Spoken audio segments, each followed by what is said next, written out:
Merci, Monsieur le Président. Monsieur le ministre, je ne voterai pas cette loi.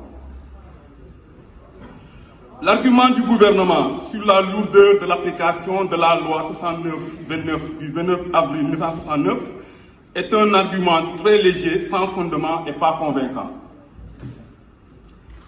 Beaucoup de pays à travers le monde sont de loin plus atteints de la pandémie que le Sénégal. Vous n'avez entendu nulle part des modifications, des tripatouillages de la Constitution pour donner au chef de l'État des pouvoirs qui ne relèvent pas de ses prérogatives. Le Sénégal n'est pas à sa première épidémie. Nous avons connu des pandémies beaucoup plus meurtrières que la pandémie du coronavirus. Alors, il ne faut pas profiter de la pandémie actuelle pour étrangler notre démocratie. Le gouvernement a une volonté manifeste d'affaiblir l'Assemblée nationale.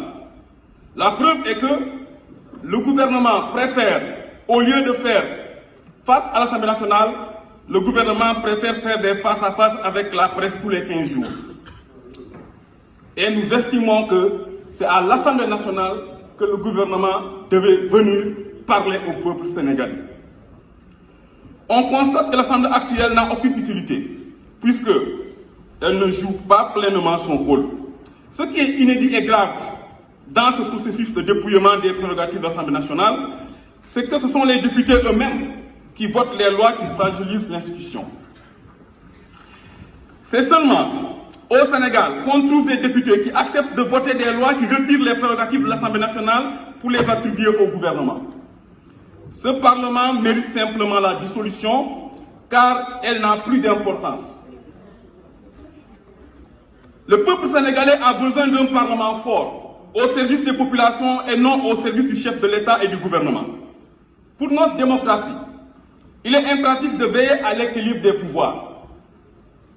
Nous devons refuser l'instauration d'un État macrocéphale avec un exécutif qui s'accapare de tous les pouvoirs et qui affaiblit l'Assemblée nationale et le pouvoir judiciaire. Chers collègues, les Sénégalais nous observent. Mieux vaut être un député du peuple sénégalais que d'être un député de Macky Sall. Le pouvoir de Macky Sall est éphémère. Par contre, le peuple sénégalais restera toujours là éternellement.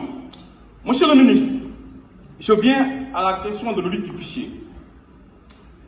Il est dit qu'il y a des experts étrangers qui sont retenus pour l'audit du fichier. Mais il faut dire aux Sénégalais que les experts sont des sous-traitants du cabinet Era Baker Tilly de Ibra Joseph Bass. Parlons de ce cabinet, monsieur le ministre. Le cabinet Era Baker Tilly fut un cabinet qui a été actif dans le complot politico-judiciaire contre Karim Wade. Et ce cabinet était sous votre commande.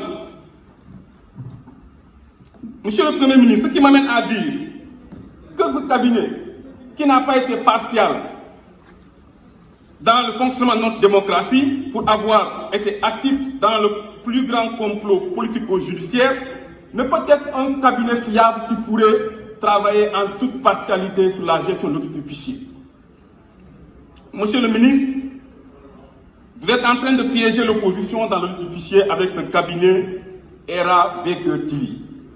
En réalité, ce cabinet avec lequel vous avez eu à travailler dans le passé en parfaite collaboration, pour nous, est un cabinet qui va servir de faire valoir, mais en réalité, vous serez aux commandes derrière ce cabinet.